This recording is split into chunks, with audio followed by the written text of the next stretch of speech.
We're here in Ohio and we're about to mark the 500-mile mark. So today, we're out here and we're collecting single-use plastic bottles, and I can guarantee you that it won't be difficult to get to 500.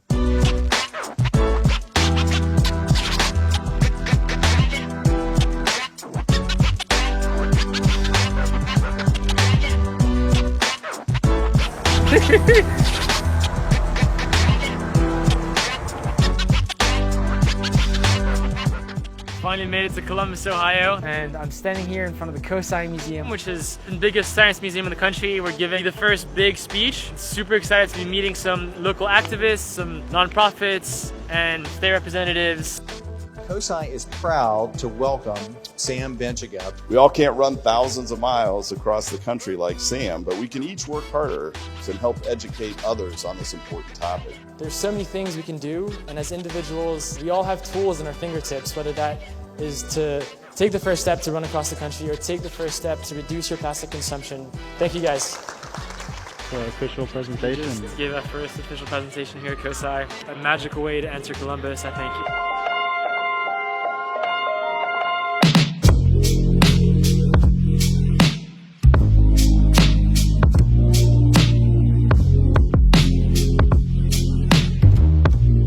So we're here in the Rumpke Recycling facility in Columbus, Ohio, and after picking up 500 plastic bottles, it has been so difficult to find a recycling facility in Ohio that would take them and actually recycle them. 6 days without having them in the RV. It's great to be here at Rumpke and to know that they're actually fully going to get recycled and not just sit in a landfill somewhere for hundreds of years.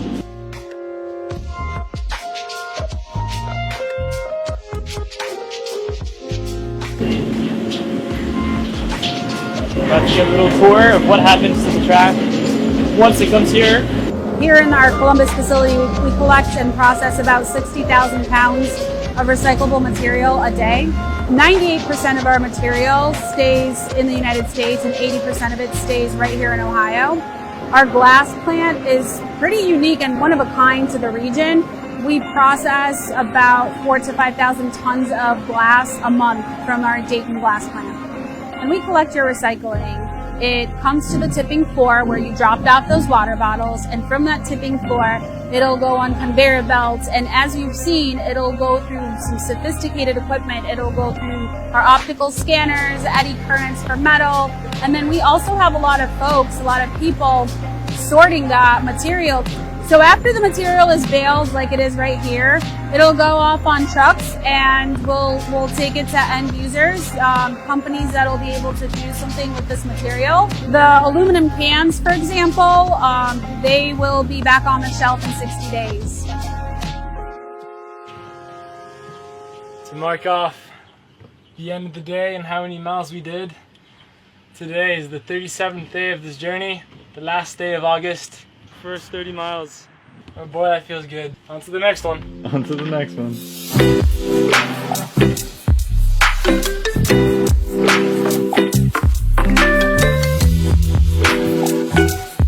We're currently in Dayton, Ohio, about to meet with Montgomery County Commissioner Carolyn Rice and the Montgomery Recycling Education Center, where they collect 600,000 tons of solid waste a year and host seminars to educate people about the right ways to recycle. So my thing to people is just do simple better.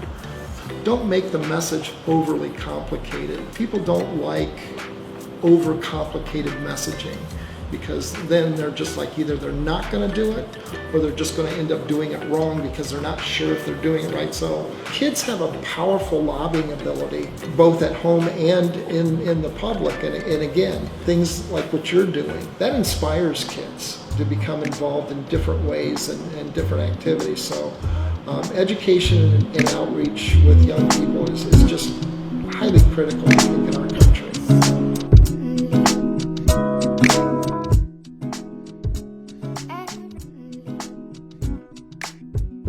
This is my second pair of Adidas Parlay shoes. They've been great to me.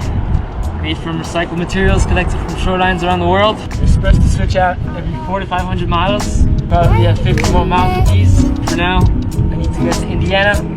Let's go.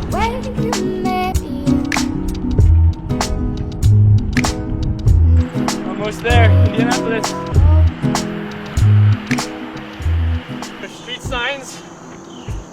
welcome to Indiana. Indiana is state number 6, and as amazing as it was to run through Ohio and visit some recycling centers, I really realized that there's a lack of recycling. I remember since I was a little kid in school, I'd be taught that recycling is good and that recycling is the answer. But when you see how resource intensive recycling really is, you begin to question its efficiency. Some of the centers that we visited are actually only pre-sorting centers, which means that they sort the plastic for then the plastic to be recycled somewhere else. So if living on the road has taught me one thing, it's that recycling may be a positive thing, but the world would be so much better off if we just reduced in the first place. And whether that's using a reusable bottle as opposed to a plastic bottle, we should focus on reducing our use of plastic.